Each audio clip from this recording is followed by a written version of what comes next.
উফ, আমাদের স্কুলে যদি এত কিছু থাকতো। একথা বলছি কারণ আগে বাংলাদেশের শিক্ষার্থীরা পড়াশোনা থেকে দৌড়ে পালাতো, আর এখন লেখাপড়ার দিকে তারাই ছোটে। বছরের প্রথম দিন সবার হাতে নতুন বই, শিক্ষক নির্ভরতা থেকে বেরিয়ে ডিজিটাল লেকচার, মাল্টিমিডিয়া ক্লাসরুমের মতো নানা অনুষঙ্গ জানছে ছাত্রছাত্রীরা। দেশে বেড়েছে উচ্চশিক্ষার কদর, কিন্তু একই দেশে কয়েক ধরনের শিক্ষা ব্যবস্থা থাকা কি ঠিক? দর্শক, এই সব প্রশ্নের উত্তর খুঁজব উন্নয়নের রচয়িতা উইথ আইডিয়ালসির আজকের আয়োজনে। আপনাদের সাথে আছি আমি তৌহিদ হোসেন। শুরুতেই একটি প্রতিবেদন। সোনার বাংলায় হবে সোনার মানুষ, এই ভাবনা থেকেই যাত্রা শুরু হয় স্বাধীনতা পরবর্তী বাংলাদেশের। তখন শিক্ষার মূল চ্যালেঞ্জ ছিল মান উন্নয়ন, সাথে সবাইকে লেখাপড়ার আওতায় আনা।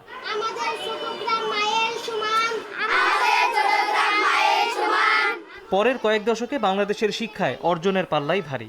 এখন প্রাথমিক ও মাধ্যমিক দুই স্তরেই ছেলেমেয়ের সমতা অর্জন হয়েছে। ৭২-এ যেখানে শিক্ষায় নারীর অংশগ্রহণ ৩০% কম ছিল, এখন প্রাথমিক পর্যায়ে ছাত্রী আছে ৫১%, মাধ্যমিকে এই হার আরও বেশি।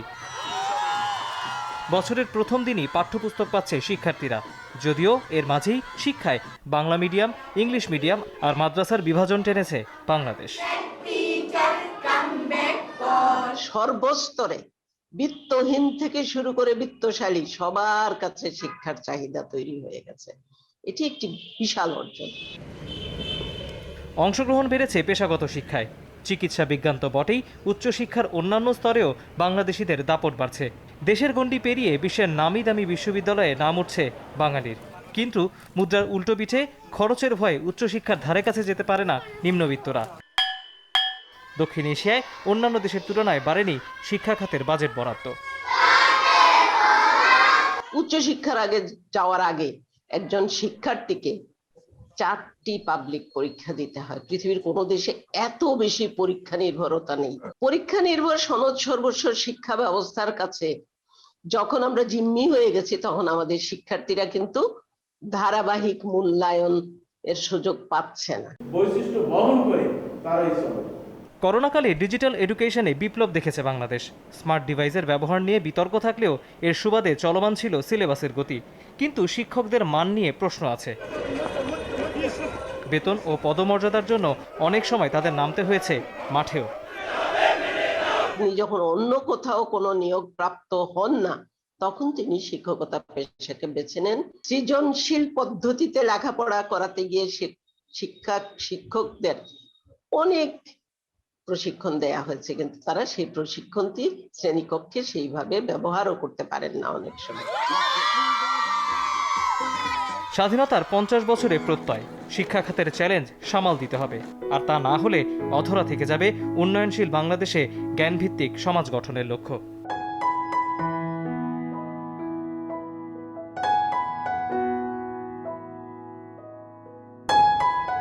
দর্শক, আমরা প্রতিবেদনটি দেখে নিলাম এবং স্বাধীনতার 50 বছরে শিক্ষা খাতের যে অর্জন এবং চ্যালেঞ্জ, এগুলো নিয়ে কথা বলতে আজ আমরা স্টুডিওতে দুজন অতিথিকে আমন্ত্রণ জানিয়েছি। দুই প্রজন্মের অতিথি আমি বলতে চাই। শুরুতেই আজকের আমাদের আয়োজনে স্বাগত জানাচ্ছি ডক্টর মোহাম্মদ কায়কোবাদকে, বিশিষ্ট শিক্ষাবিদ এবং ডিস্টিংগুইশড প্রফেসর, ব্র্যাক ইউনিভার্সিটি।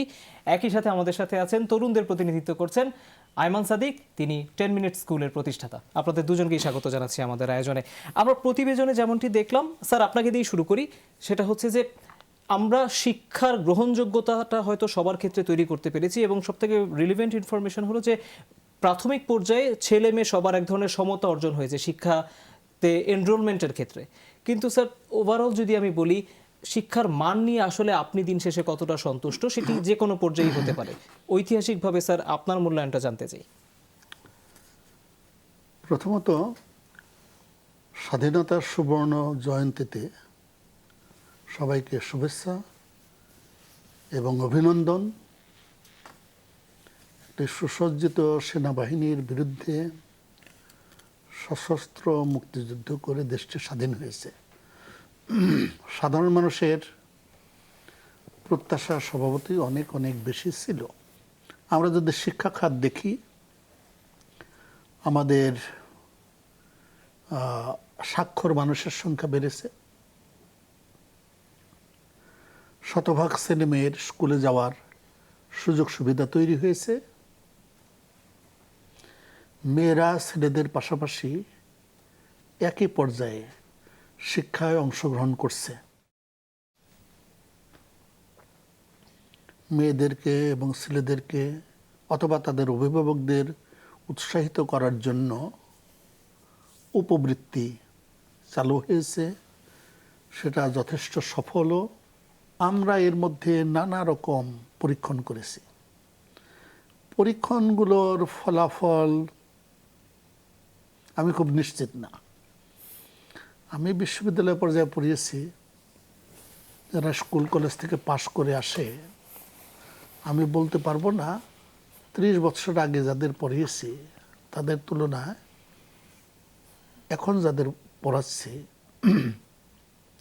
তাদের প্রস্তুতি অনেক বেশি ভালো। সুতরাং আমাদের সুস্থ প্রতিযোগিতার অভাব বিশেষ করে শিক্ষাঙ্গনে রয়েছে। অন্য সকল ক্ষেত্রে কিন্তু প্রতিযোগিতা আছে, শিক্ষাক্ষেত্রে নাই। এর ফলে আমরা যে আশা করি উৎকর্ষ অর্জন করব শিক্ষা, এখন হলো কি বলে বিশ্বায়নের যুগ। কেমন আমাদের শিক্ষা যদি বিশ্বমানের না হয়, তাহলে আমাদের দেশের ভালো ভালো কাজগুলো আমরা পাবো না, অন্যান্য দেশের মানুষরা করবে। এবং এর সঙ্গে আমি একটা পরিসংখ্যান বলি। কোনো এক সময় প্রথম আলো পত্রিকায় দেখলাম যে বিদেশি বিশেষজ্ঞ এবং পরামর্শক ফি বাবদ বাংলাদেশ থেকে 35,000 কোটি টাকা পাচার হয়ে যাচ্ছে। বাংলাদেশ তো এমন দেশ না যেখান থেকে অর্থ বিদেশে পাচার হয়ে যাবে। এখানে এত জনসংখ্যা, জনঘনত্ব এত বেশি, পৃথিবীর আরো 24 গুণ জায়গার থেকে বরং টাকা পয়সা আমাদের দেশে আসবে, সেটা হওয়া উচিত ছিল। সেটা হচ্ছে না কেন? তার একটি কারণ হলো আমাদের শিক্ষার মান এখনো ওই কাঙ্ক্ষিত জায়গায় পর্যায়ে যায়নি। স্যার, একটু আয়মান সাদিক আপনার কাছে আসতে চাই। স্যার যেটি বলছিলেন যে শিক্ষা নিয়ে অনেক প্রতিযোগিতার জায়গাটি তৈরি হয়, অনেক এক্সপেরিমেন্ট হয়েছে। আবার রাশেদা কে চৌধুরী বলেছেন যে শিক্ষা নিয়ে যা কিছুই সিদ্ধান্ত হয়েছে বিভিন্ন সময়, এটার ফলাফল পেতেও 15 থেকে 20 বছর মিনিমাম সময় লাগে। আপনার কাছে কি মনে হয় শিক্ষা নিয়ে আমরা কতটা এগিয়েছি দিন শেষে, যতটুকু আপনি বাংলাদেশকে দেখেছেন? ভাইয়া, ম্যাক্রো ইকোনমিক্যাল ফ্যাক্টর যদি দেখেন তাহলে তো অনেক এগিয়েছি। স্যার যেটা কথা বললো, সমতায়ন হয়েছে, 98% প্রাথমিক শিক্ষার হার বেড়েছে, আমাদের স্কুল কলেজের নাম্বার বেড়েছে, এনরোলমেন্ট বেড়েছে, ইউনিভার্সিটির নাম্বার বেড়েছে, পাশের হার বেড়েছে, জিপিএ 5 এর নাম্বার বেড়েছে। আমরা যখন পাস করেছিলাম তখনকার জিপিএ 5 এর নাম্বার এখনকার 5 এর নাম্বার কিন্তু অনেক বেশি। ম্যাক্রো ইকোনমিক্যাল ফ্যাক্টর দিয়ে যদি যাচাই করেন তাহলে তো সবগুলোর দিকেই প্রবৃদ্ধির দিকে। সো ওটাতে আসলে দ্বিমত পোষণ করার কোনো উপায় নেই, কারণ নাম্বার কথা বলছে। বাট স্যার একটা কথা আমার ভালো লেগেছে, প্রতিযোগিতা থাকা অনেক দরকার। আমি যেমন বলি, আমি ইউনিভার্সিটিতে যখন ভর্তি হই, আমি একটা জিনিস খেয়াল করলাম, আমার কলেজের টিচারদের মধ্যে একটা প্রতিযোগিতা ছিল। কেন জানেন? কারণ যেই স্যারটা ভালো তার কাছে ছেলে পেলে যাইতো, আরও স্যারের একটা সুনাম হতো। ইউনিভার্সিটিতে আর কোচিং টোচিং নাই, স্যারদের মধ্যে বা টিচারদের মধ্যে হালকা একটু না প্রতিযোগিতাটা কম ছিল। আমরা আবার তখন কোচিংয়ে পড়াতাম, আমাদের একটা খুব সুন্দর একটা রেটিং সিস্টেম ছিল। কোচিংয়ে 3টা ক্লাসের পরে 4র্থ ক্লাসে টিচার বের হয়ে যেত, স্টাফ আসতো, স্টাফ এসে স্টুডেন্টদেরকে সবাইকে একটা করে ব্যালট পেপারের মতো দিত, মার্ক করো টিচারকে যে তোমার নলেজের গভীরতা কতটুকু ভালো বুঝায়, ডেলিভারি কেমন, কমিউনিকেশন কেমন, সহযোগিতা কেমন, রিমার্কস থাকলে রিমার্কস দেওয়া হতো। এবং তারপর স্যার আসতো। সো প্রতিটা টিচার না ওই ইভ্যালুয়েশনটাকে অনেক ভয় পেত, যে দিন শেষে যদি আমি ভালো না পড়াই আমার ইভ্যালুয়েশন তো খারাপ আসবে। সো টিচারদের মধ্যে না ভালো করার একটা প্রতিযোগিতা থাকতো। আমরা যারা টিচার ছিলাম তখন 50-60 জন, আমাদের মধ্যে প্রতিযোগিতা থাকতো কে 95% পাবে, কে 97% পাচ্ছে, রাইট? আমরা প্রতিনিয়ত চেষ্টা করতাম অনলাইন থেকে আরও নতুন ট্রিক্স শেখার জন্য, আরও কীভাবে ভালো করে পড়ানো যায় এটা শেখার জন্য, স্টুডেন্টদেরকে আরও কীভাবে আদর করে বোঝানো যায় সেটার জন্য। ওই প্রতিযোগিতাটা যেখানে থাকবে না সেখানে কিন্তু আসলে আমরা পিছিয়ে যাবো। তো আমি স্যারের সাথে এই জায়গাটা একমত। ইউনিভার্সিটির র্যাঙ্কিংগুলো যদি না থাকে, ইউনিভার্সিটিগুলোর মধ্যে একটা ওই স্পিরিটটা পাওয়া যাবে না, টিচারদের মধ্যে ওই স্পিরিটটা পাওয়া যাবে না। বিকজ খামখেয়াল, আমি নিজে পাবলিক বিশ্ববিদ্যালয়ে পড়েছি, কিন্তু আমি একটা কথা এখন সবাইকেই বলি যে পাবলিক বিশ্ববিদ্যালয়গুলো যেই রেটে আগানো উচিত সেই রেটে আগাচ্ছে না, প্রাইভেটগুলো তার থেকে অনেক ফাস্টার আগাচ্ছে। কারণ সেখানে তাদের জবাবদিহিতার একটা জায়গা আছে, ওখানে রেটিং সিস্টেম আছে, মূল্যায়নের জায়গা আছে। পাবলিক বিশ্ববিদ্যালয়গুলোতে না থাকার কারণে কিন্তু আমরা পিছিয়ে পড়ছি। এবং স্যার যেগুলো কথা বললো, বিশ্বের অন্যান্য দেশে যদি আপনি বিশ্ববিদ্যালয়গুলো দেখেন, পাবলিক বিশ্ববিদ্যালয়গুলো কিন্তু টপে থাকে না, প্রাইভেটগুলো কিন্তু টপে থাকে। আমাদের দেশে এটা উল্টো। আর এটা কি মানসিকতার জন্য উল্টো নাকি আসলেও মানের দিকে উপরে আছি সেটা আগে সময় বলে দিবে। কিন্তু এই যে এইসব কঠিন সময় যখন আসছে, যেখানে অনলাইনে পড়াশোনা হচ্ছে, দেশ অনেক তাড়াতাড়ি আগাচ্ছে, শিক্ষা ব্যবস্থা খুব দ্রুত চেঞ্জ হয়ে যাচ্ছে, খুব দ্রুত সাবজেক্ট চেঞ্জ করা লাগছে, আগে যে সাবজেক্ট ছিল ওই কারিকুলাম এখন আর প্রযোজ্য না, এইসব জায়গায় আমার কাছে মনে হচ্ছে প্রাইভেট ইউনিভার্সিটি আরও বেটার করছে। তো আমার কাছে মনে হয় এইসব জায়গাতে স্যারের সাথে আমি একেবারে একমত। মূল্যায়নের জায়গা যদি থাকে, রেটিংয়ের ব্যবস্থা যদি থাকে, জবাবদিহিতা যদি থাকে, আমাদের মধ্যে ওই আগানোর স্পৃহাটা আরও বেড়ে যাবে। বাচ্চারা এখন অলমোস্ট 100% স্কুলে এনরোল হচ্ছে, নারী শিক্ষার হার বেড়েছে, বা আমাদের বাচ্চাদের বা প্রতিটা ফ্যামিলির কাছে শিক্ষার প্রয়োজনীয়তাটা পৌঁছে গেছে, এটাকে কি স্যার আমরা অর্জন বলবো না? অবশ্যই সেটা অর্জন। কিন্তু আমরা যদি আবার দেখি আমাদের এই ছেলেমেয়েদেরকে বিভিন্ন দেশের ছেলেমেয়েদের সঙ্গে একই প্রতিযোগিতায় যখন দাঁড় করাই, আমরা লক্ষ্য করি আমাদের শিক্ষা ব্যবস্থা ততটা ভালো নয়। আমরা নানাভাবে এই শিক্ষা ব্যবস্থার সমালোচনা করি। আমাদের ছেলেমেয়েদেরকে যখন নাকি কোনো চ্যালেঞ্জের মোকাবিলা করা হয়, ওরা কিভাবে যেন সেটা উতরে যায়। আমি বলছি না যে পৃথিবীর 8তম বৃহত্তম দেশ থেকে আমাদের পারফরমেন্স এই লেভেলে হওয়া উচিত, পারফরমেন্স তো আরও অনেক ভালো হওয়ার কথা। ইরানের ছেলেমেয়েরা প্রতি বৎসরই গণিত olympiad, informatics olympiad, physics olympiad, chemistry অলিম্পিয়াডে স্বর্ণপদক পাচ্ছে। আমরা তো সব ধরনের একটা স্বর্ণপদক পেয়ে আমরা মহাখুশি। আমরা ওদের ধারে পাশে নাই, ইরানের ধারে পাশে নেই, এটা হলো সত্য কথা। বুলগেরিয়া একটা ছোট্ট দেশ, 7 মিলিয়ন জনসংখ্যা। আমাদের ঢাকা শহরে 3টা বুলগেরিয়া ঢুকানো যাবে। ওরাও সোনা পাচ্ছে প্রচুর, আমরা তো ওই পর্যায়ে পাচ্ছি না। আমাদের শিক্ষা ব্যবস্থার মান নিয়ে সমূহ শঙ্কা রয়েছে। আমরা শুধুমাত্র 1972 সালে বঙ্গবন্ধুর আমলে যে উনি বাজেট করেছিলেন, সেই বাজেটে শিক্ষার জন্য বরাদ্দ রেখেছিলেন জিডিপির 4%। তারপরে কিন্তু আমরা এত বরাদ্দ রাখি না। ওটা হলো যুদ্ধ বিধ্বস্ত একটি দেশে পুনর্নির্মাণের অনেক কাজ ছিল, ওই দুর্দিনে উনি 4% বরাদ্দ রেখেছিলেন। তারপর আমরা কখনো 4%-এর ধারে পাশে বরাদ্দ রাখতে পারি নাই। যদিও প্রতি বৎসর বাজেটের পর পর আমরা বলি শিক্ষায় সর্বোচ্চ বরাদ্দ, কিন্তু সেটা কিন্তু 2%। আমাদের বুঝতে হবে যে এই ছোট্ট দেশে, ভৌগোলিকভাবে ছোট্ট দেশে একমাত্র উদ্বৃত্ত হলো মানুষ। সেই মানুষকে যদি আমরা জ্ঞান দক্ষতা দিয়ে তাদেরকে মানব সম্পদে রূপান্তর করতে পারি, মূল্য সংযোজন করতে পারি, তাহলে আমরা সমৃদ্ধ দেশ। আমাদের দেশে অনেক সোনা নাই যে সেখানে আমরা মূল্য সংযোজন করব। আমাদের দেশে এত গ্যাস নাই যেখানে মূল্য সংযোজন করব। মূল্য সংযোজন করার চমৎকার জায়গা হলো এই মানব সম্পদ, মানুষ। কেমন একটা চৈনিক প্রবাদ আছে, 1 বৎসরের জন্য যদি বিনিয়োগ করো শস্য ফলাও, 10 বৎসরের জন্য যদি বিনিয়োগ করো বৃক্ষরোপণ করো, 100 বৎসরের জন্য যদি বিনিয়োগ করতে চাও তাহলে শিক্ষায় বিনিয়োগ করো। আমাদের দেশে একটা আপ্তবাক্য আছে, শিক্ষাই জাতির মেরুদণ্ড। এই কথাটি বলেই শিক্ষা আমাদের যা দায়িত্ব সেটা আমরা পালন করে ফেলি। আমাদের সবসময় লক্ষ্য করা উচিত 1970 সালে আমরা অন্যান্য দেশের সাপেক্ষে কোথায় ছিলাম, 80 সালে কোথায়, 90 সালে কোথায়, 2000-এ কোথায়, 2010-এ কোথায়, 2010-20-এ কোথায়। তাহলে আমরা বুঝতে পারবো অন্যান্য দেশের সাপেক্ষে আমাদের অগ্রযাত্রার মান কী পরিমাণ। নিঃসন্দেহে আমরা একটি বিরতি নিচ্ছি, বিরতির পর ফিরে এসে আমরা আবারও বাংলাদেশের এডুকেশনের যে নতুন ডাইমেনশন তৈরি হয়েছে সেটি নিয়ে একটু আলোচনা করতে চাই। দর্শক, উন্নয়নের রচয়িতা উইথ আইডিয়ালসের আয়োজন চলছে, বাংলাদেশের শিক্ষা খাতের অর্জন এবং চ্যালেঞ্জ নিয়ে আলোচনা চলছে। বিরতির পর খুব দ্রুত ফিরবো, আমাদের সাথেই থাকুন।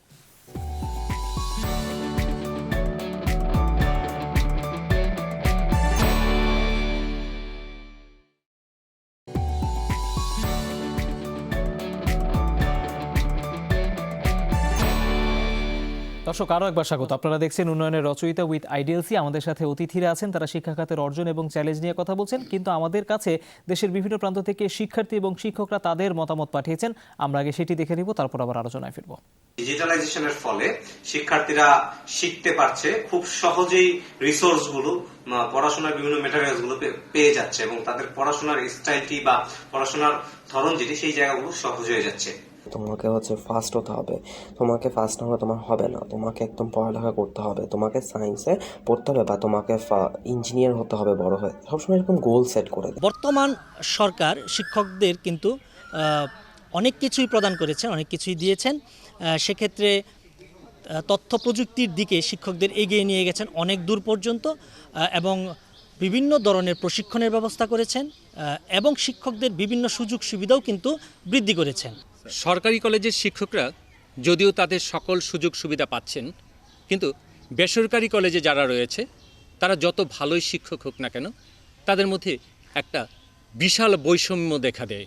সময় পাল্টে যায়, কিন্তু ডিপ্লোমা সে একই স্বাদে একই মানে যুগ যুগ ধরে রয়ে যায়। শিক্ষা খাত নিয়ে আলোচনা চলছে। স্টুডিওতে আছেন ডক্টর মোহাম্মদ কায়কোবাদ এবং আয়মান সাদিক। আয়মান সাদিক, আপনাকে দিয়ে এই পর্যায়ে শুরু করতে চাই।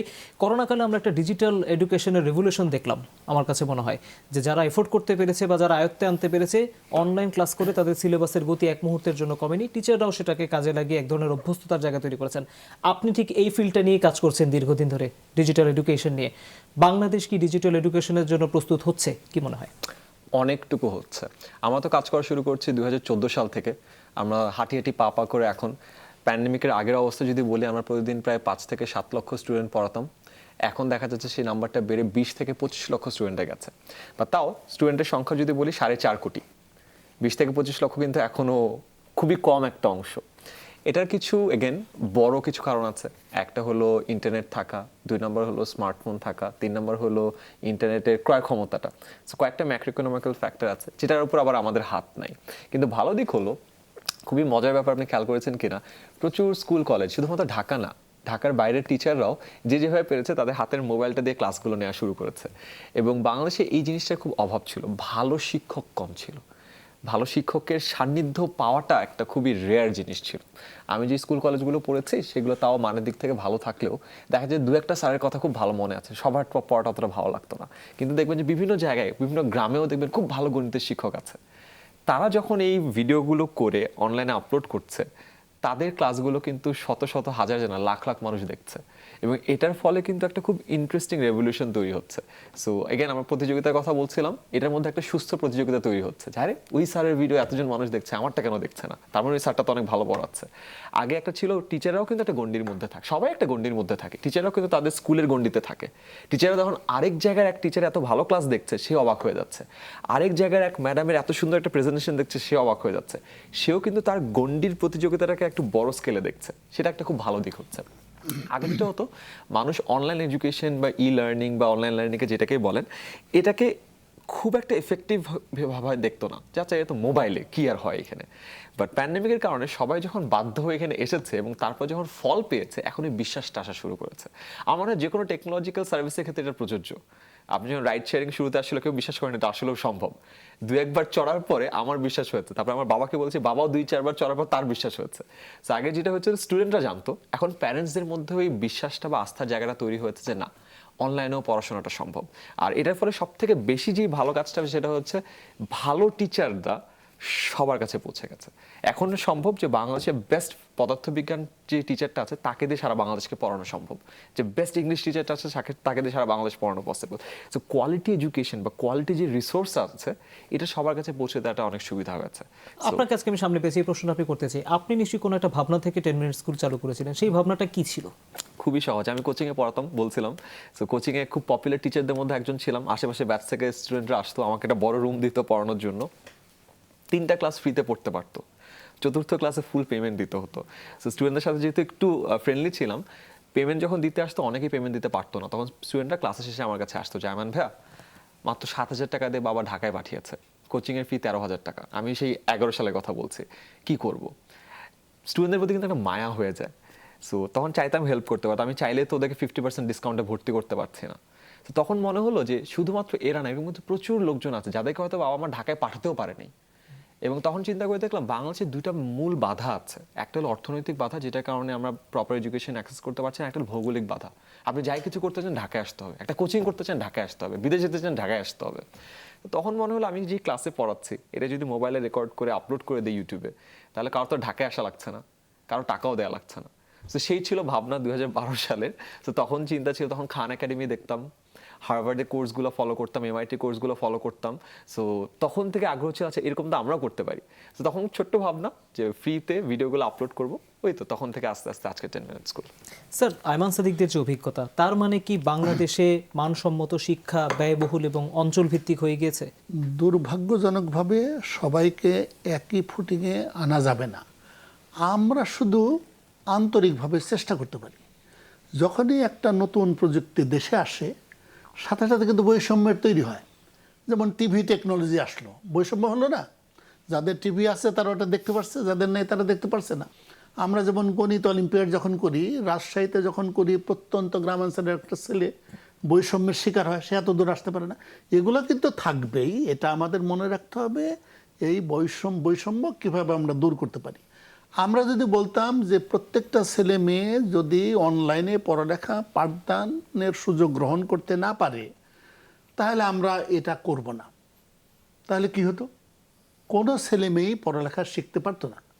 তা আমাদের দেখতে হবে, আমাদের দেশকে অগ্রগতির পথে নিয়ে যাওয়ার জন্য আমাদের তো লাগবে।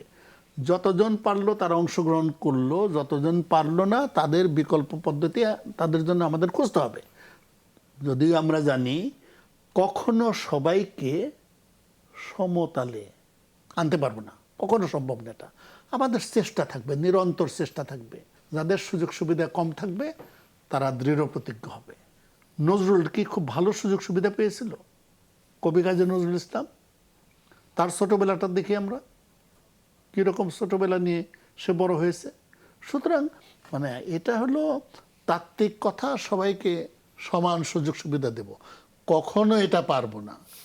পারতে হলে প্রত্যেক গ্রামে গ্রামে গণিত অলিম্পিয়াড করতে হবে, হুইচ ইজ ইম্পসিবল।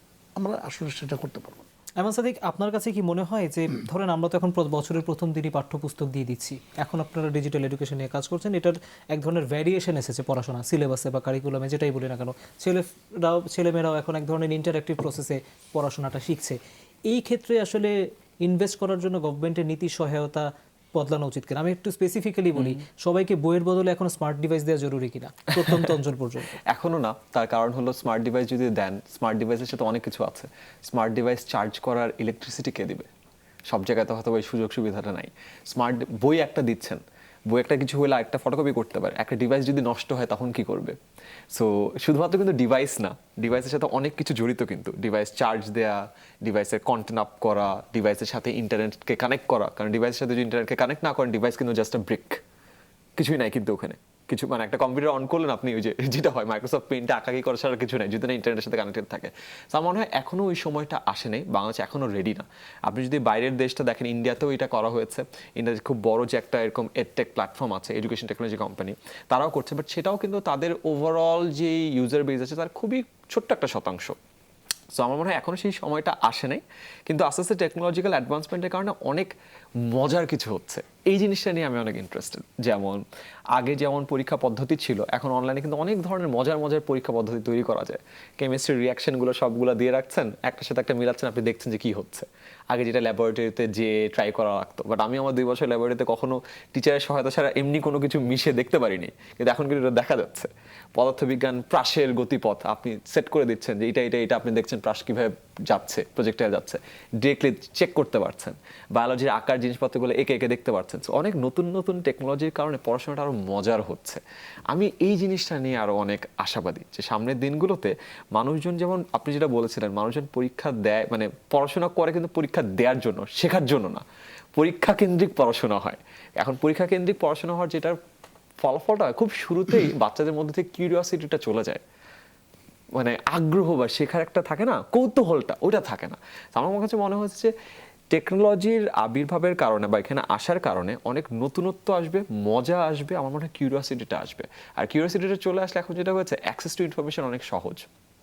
আগে কিন্তু পড়াশোনার জন্য আপনাকে সুদূর চীন দেশে যাওয়া লাগতো, স্কুল কলেজ ছাড়া পড়াশোনা পাওয়া যেত না, দামি দামি বই কেনা লাগতো। এখন আপনি গুগল করলে ফ্রিতে সবকিছু পেয়ে যাচ্ছেন। তো আপনি যদি জাস্ট ওই কৌতূহলটা আরেকবার স্টুডেন্টদের মধ্যে দিয়ে দিতে পারেন, আমার মনে হয় বাকিরা তারা নিজেরাই করে ফেলতে পারবে। আমাদের যে কারিকুলাম, শিক্ষা ব্যবস্থা, সাবজেক্টগুলো যেগুলো বাচ্চারা পড়ছে বা উচ্চশিক্ষায় যারা পড়াশোনা করছে, এগুলোতে কি একটু পরিবর্তন দরকার না? আমরা যেহেতু এখন বিশ্বের গতির সাথে তাল মেলাচ্ছি। পরিবর্তন তো আবশ্যকই। আসলে যেখানেই আমরা মূল্যায়নের পদ্ধতি রাখবো, সেখানেই কিন্তু ছাত্রছাত্রীরা চেষ্টা করবে কত কম পরিশ্রমে সবচেয়ে ভালো করা যায়। এটা তাদের দোষ দেওয়া যাবে না, সবাই এই চেষ্টাটা করবে। ফুটবল খেলোয়াড়রা করে না, একজনকে ধরে রাখে অন্যায়ভাবে, তাই না? তার একটা লক্ষ্য থাকে। আমরা যারা প্রশ্নপত্র প্রণয়ন করি তাদেরকে অনেক বেশি চৌকস হতে হবে, যাতে করে প্রশ্নপত্রের উত্তর করতে হলে তাকে শিখতেই হয়, প্রশ্নের উত্তর করে যাতে সে আনন্দও পায়। কারিকুলার পরিবর্তন অবশ্যই হওয়া উচিত। তবে আমি হয়তো আমার বয়সের কারণে হইতে পারে, শিক্ষা কারিকুলাম ঘন ঘন পরিবর্তন আমি পছন্দ করি না। শিক্ষা হলো সারা জীবনের জন্য। 2015 সালে 2020 সালে আলাদা হবে না। আমরা অনেক দিন ধরে গবেষণা করব, 30 বছর পর একটা পরিবর্তন ঘটাবো। আমরা যদি দেশের মানুষকে অস্থিতিশীল করে ফেলি, বাচ্চাদেরকে পরীক্ষার পদ্ধতি কি, বিষয় কি, পাঠ্যপুস্তকে প্রচুর ভুল, যত বারবার আমরা পাঠ্যপুস্তক ছাপাবো তত বেশি বারবার ভুল হবে। আমি যখন স্কুলে পড়তাম তখন তো মুদ্রণ শিল্পের এত শনৈ শনৈ উন্নতি ছিল না, অনেক কঠিন ছিল যে পাঠ্যপুস্তক সেটাকে প্রিন্ট করা অনেক কঠিন ছিল। তখন তো আমার বইতে খুব একটা ভুল পেতাম না। আর এখন মুদ্রণ শিল্পের শনৈ শনৈ উন্নতি, মানে ভুল ছাড়া পৃষ্ঠা নাই, তাহলে তো হবে না। বাচ্চাদের মধ্যে বিশ্বাসটা, আস্থাটা কিভাবে আসবে সমাজের প্রতি? সে দেখছে বইয়ের এক পৃষ্ঠায় এক কথা লেখা, আর এক পৃষ্ঠায় আর এক কথা লেখা। আমার মনে ঘন ঘন পরিবর্তন করা কোনো মতেই বাঞ্ছনীয় না। নিঃসন্দেহে স্যার, আমরা একটি বিরতি নিচ্ছি। এমন সাদিক, আমরা একটি বিরতির পর আবার আপনার কাছে ফিরবো। তখন এসে আমরা বাংলাদেশের শিক্ষকদের অবস্থা নিয়ে কিছুটা আলোকপাত করার চেষ্টা করবো। দর্শক, আপনারা দেখছেন উন্নয়নের রচয়িতা উইথ আইডিএলসি। শিক্ষা খাতের আলোচনা নিয়ে খুব দ্রুত ফিরবো, আমাদের সাথে থাকুন।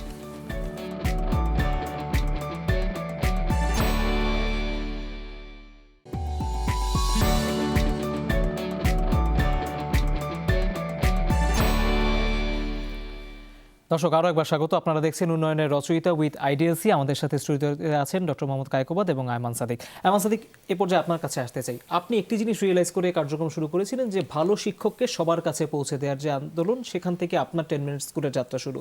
কিন্তু দিন শেষে আপনি যতটুকু বাংলাদেশকে দেখেছেন, শিক্ষকদের জন্য কতটা আসলে দিন শেষে করতে পেরেছে বাংলাদেশ এই স্বাধীনতার অর্জনের কথাই যদি আমরা বলি? আমি বলবো যে আমাদের অনেক কিছু করার আছে। আমরা এই বিরতিতে কথা বলছিলাম যে শিক্ষকদেরকে এখন আন্দোলন করতে হয়, মাঠে নামতে হয় তাদের এমপিওভুক্তির জন্য, তাদের এনরোলমেন্টের জন্য, চাকরি হচ্ছে না এটার জন্য, তাদের বেতন ভাতা কম সেটার জন্য। আমি বিভিন্ন জায়গায় গ্রামের স্কুল কলেজগুলোতে গিয়েছি, তো তখন তাদের প্রিন্সিপালদের সাথে কথা বলেছি, টিচারদের সাথে কথা বলেছি, এবং তার সাথে যখন কথা বলি তখন অনেক কিছুই তো চলে আসে নাস্তা করার সময় বা লাঞ্চ করার সময়, যে স্যার কী অবস্থা, বাসা কোথায়, এটা ওটা। তখন মনে হচ্ছে, চিন্তা করে দেখেন, শিক্ষকরা তো আমাদের আগামী প্রজন্ম গড়ার কারিগর, তাই না? তাহলে আগামী প্রজন্ম গড়ার কারিগর যারা, তাদেরকে তো আপনি চান যে সমাজে সব থেকে ভালো পড়াশোনা করা যে ছেলেপেলেরা আছে তারা আসবে। কিন্তু তাদের অবস্থা যদি দেখেন, তাদের বেতনটা যদি দেখেন, তাদের সুযোগ সুবিধা যদি দেখেন, সেটা কিন্তু অনেক কম, বা তাদের যেই আশানুরূপের ধারে কাছেও কিন্তু নাই। আপনি চিন্তা করে দেখেন, একটা ইউনিভার্সিটি পড়ুয়া ছেলেকে যদি জিজ্ঞাসা করেন যে তোমরা কি তোমার গ্রামে যে পড়াশোনা মানে শেখাতে চাও, কেউ বলবে না যে আমি শিক্ষক হতে চাই, কেউ বলবে না আমি প্রাইমারি শিক্ষক হতে চাই। কেন? কারণ স্বপ্নের মধ্যে এটা নাই।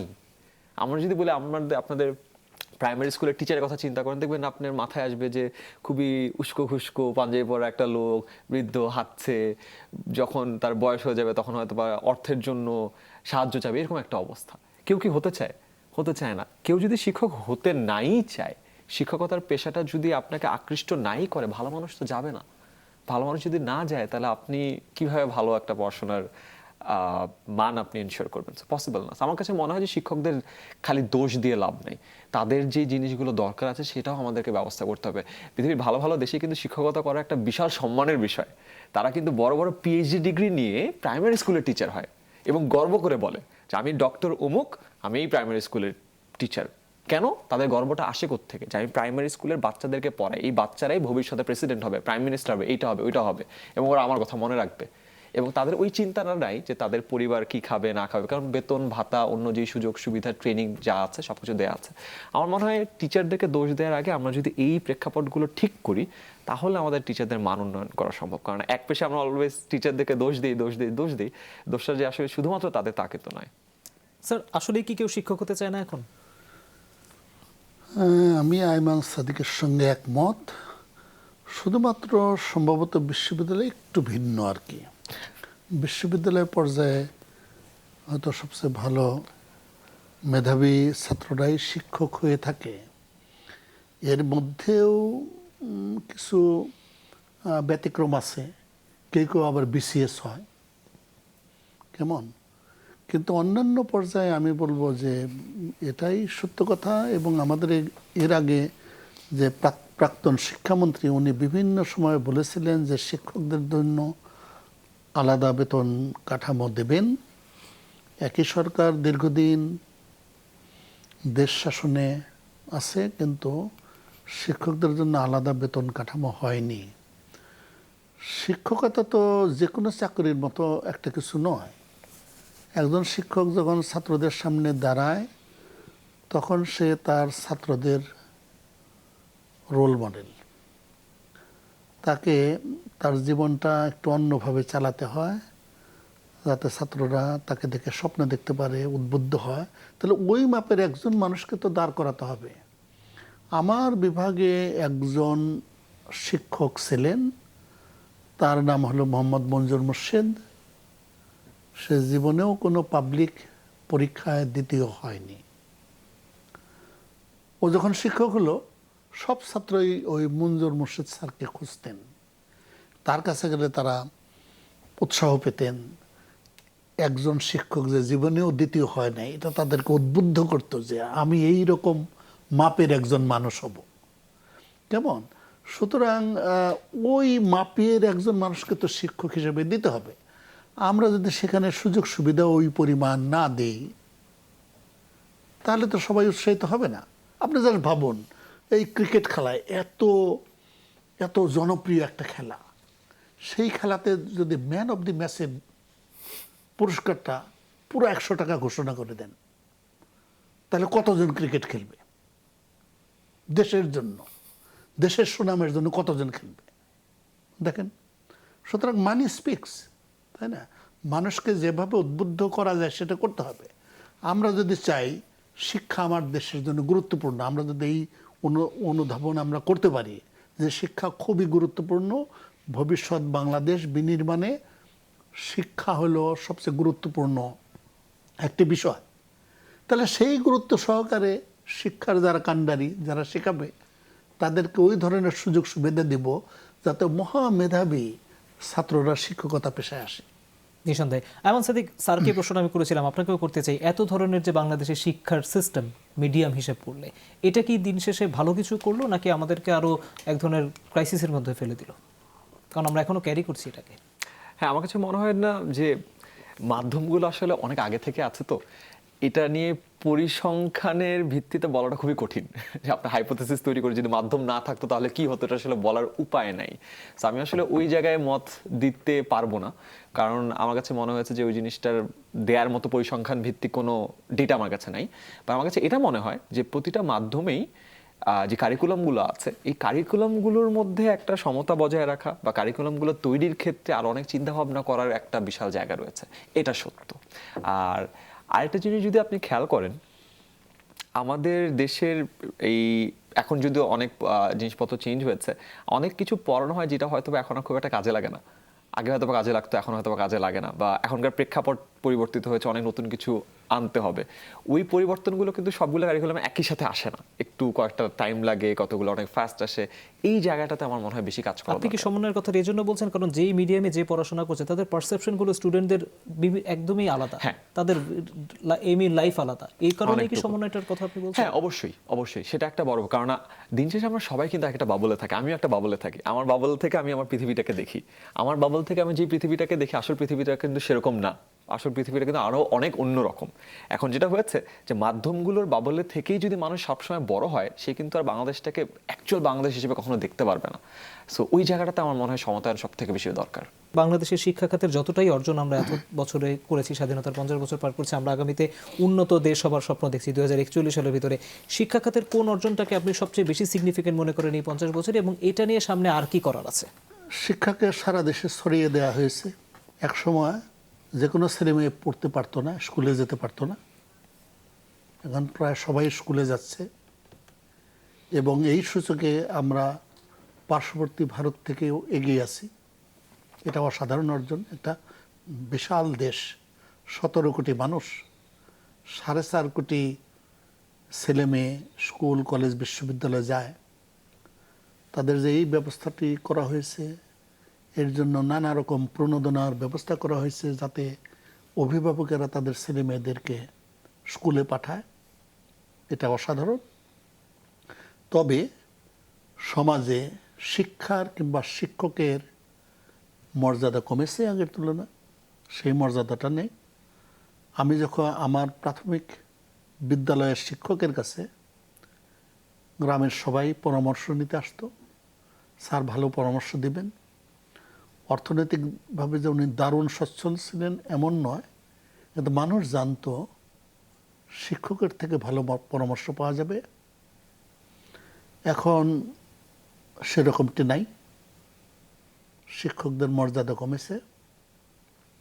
এটাকে বাড়াতে হবে, বুঝতে পারতে হবে, বিশেষ করে বাংলাদেশের জন্য যার ভবিষ্যৎ নির্ভর করছে আমরা আমাদের জনগণকে মানব সম্পদে রূপান্তর করতে পারছি কিনা তার উপর। আমরা যদি রূপান্তর করতে না পারি তাহলে কিন্তু আমাদের ভবিষ্যৎ এরকম উজ্জ্বল হবে না যেরকম ভাবছি। ভবিষ্যৎ উজ্জ্বল হওয়ার একমাত্র উপায় হলো আমরা যাতে আমাদের জনগোষ্ঠীকে মানব সম্পদে রূপান্তর করতে পারি, এবং তার চাবিকাঠি হলো শিক্ষা। সুতরাং শিক্ষকের মর্যাদা কিন্তু সেই রকম হতে হবে, তার সুযোগ সুবিধা ওই রকম নিশ্চিত করতে হবে যাতে মেধাবী ভালো মানের স্নাতকেরা শিক্ষকতা পেশায় আসে। নিঃসন্দেহে। আইমান সাদিক, আমরা একেবারে অনুষ্ঠানের শেষ পর্যায়ে ক্লোজিং রিমার্ক, বাংলাদেশের নতুন প্রজন্মের শিক্ষার্থী এবং শিক্ষকদের জন্য আর কি করার আছে? শিক্ষার্থীদের একটা কথাই বলবো যে স্টপ কমপ্লেনিং, স্টার্ট ফিক্সিং। এখন তাদের কমপ্লেন করার কিছু না, কারণ সবকিছু তারা হাতের নাগালে পাচ্ছে। এই প্রজন্ম কিন্তু জন্মই হয়েছে হলো মোবাইল ডিভাইসের আমলে। তাদের কাছে কিন্তু মোবাইল ডিভাইস নতুন কিছু নয়। আমি কিছুদিন আগে একটা বাচ্চাকে দেখছিলাম, ও কথা বলতে পারে না, কিন্তু ও ইউটিউবে ঢুকার পরে ভিডিও অন করলো, আবার বাঁকা এলো, সে এটাও বুঝে যে বাঁকা এলে বড় হয়, আবার নিচ থেকে উপরে আনলো অপশন, তারপর আবার সরাইলো। সে কি বুঝলো জানি না, বাট সে আবার ভিডিও চেঞ্জও করলো। সে কিন্তু এই জামানায় জন্ম হয়েছে। তাই তাদের জন্য কিন্তু অ্যাক্সেস টু ইনফরমেশন অনেক সহজ হয়ে গেছে। আগে বিদেশে যাওয়া লাগতো, এখন হার্ভার্ড, MIT, অক্সফোর্ড, কেমব্রিজে ক্লাস করার জন্য বিদেশ যাওয়া লাগে না, সব ক্লাস দেয়া আছে। ইনফ্যাক্ট ওদের বেস্ট টিচারের ক্লাসগুলো দেয়া আছে। তাই আমি এখন যদি বলবো যে প্যান্ডেমিকের কারণে স্কুল কলেজ বন্ধ, তো কি হয়েছে? পৃথিবীর, শুধু বাংলাদেশে না, পৃথিবীর শ্রেষ্ঠ টিচারদের সকল ক্লাস কিন্তু উন্মুক্ত। কেউ যদি চায়, উৎসাহটা যদি থাকে, সে কিন্তু করতে পারে। এটা এক।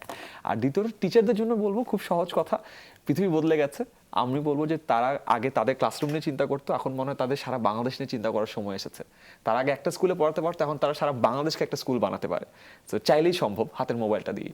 সো যেহেতু আমি অনলাইনে ক্লাস করাই বা ডিজিটাল এডুকেশনে কাজ করি, স্কুল বা টিচারদের জন্য আমার এই একটা ছোট্ট অনুরোধ থাকে। সরকারের কি করার আছে? সরকার তো চেষ্টা করছে, সরকারের জন্য আসলে অনেক কঠিন। কারণ হয়েছে কি, আমরা সবাই তো আসলে দিন শেষে দোষের বোঝা তো সরকারের কাছে যায়, সরকারের জন্য কঠিন। বাট সরকার আমার কাছে মনে হচ্ছে যে অনলাইন এডুকেশনে তারা অনেক চেষ্টা করেছে। বাংলাদেশে আসলে একসাথে 4.5 কোটি স্টুডেন্টকে নিয়ে আমরা এখানে কিছু করতে পারবো না। স্যার যেটা বললেন আমি মানে সম্পূর্ণ একমত যে কিছু বৈষম্য থেকে যাবে। তা আমি যে বলবো যে এখন এই প্যান্ডেমিকের কারণে যে আমাদের স্কুল কলেজগুলো বন্ধ, এটার কারণে অল্টারনেটিভ এডুকেশন মেথডগুলো তারা ট্রাই করার সুযোগ পেয়েছে। সো যেহেতু অল্টারনেটিভ এডুকেশন মেথডগুলো ট্রাই করার সুযোগ পেয়েছে, আমি জাস্ট তাদেরকে বলবো যে পৃথিবীর আরও অনেক দেশে অল্টারনেটিভ এডুকেশন মেথডগুলোর বেশ কিছু সাকসেস স্টোরি আছে। ওই সাকসেস স্টোরিগুলো যদি ইমপ্লিমেন্টেশনের জন্য একটু চেষ্টা করা হয় তাহলে খুবই ভালো হবে। নিঃসন্দেহে। আজকে আমরা একবারই অনুষ্ঠান শেষ করতে চাই এই মুহূর্তে। ডক্টর মোহাম্মদ কায়কোবাদ এবং আইমান সাদিক, আপনাদের দুজনকেই ধন্যবাদ আমাদের কাছে স্টুডিওতে এসে সময় দেওয়ার জন্য। অনেক ধন্যবাদ। অ্যালবার্ট আইনস্টাইন একবার বলেছিলেন, love is a better teacher than duty. কিন্তু বাংলাদেশের শিক্ষা ব্যবস্থা তদারকির কথা যদি আমরা বলি, ভালোবাসা এবং দায়িত্ব সৃজনশীলতা দুটোরই পরিচয় কিন্তু বাংলাদেশের শিক্ষা ব্যবস্থা দেখেছে, যে জন্য স্বাধীনতার 50 বছরে আমরা কিছুটা হলেও অর্জনের জায়গায় আসতে পেরেছি, সবাইকে শিক্ষা সম্পর্কে সচেতন করতে পেরেছি। আরও অনেক পথ পাড়ি দেয়া যে বাকি, এটা এখানে উপস্থিত দুজন শিক্ষকও কিন্তু স্বীকার করেছেন যে এখনই আসলে অল্পতে সন্তুষ্ট হবার সুযোগ নেই।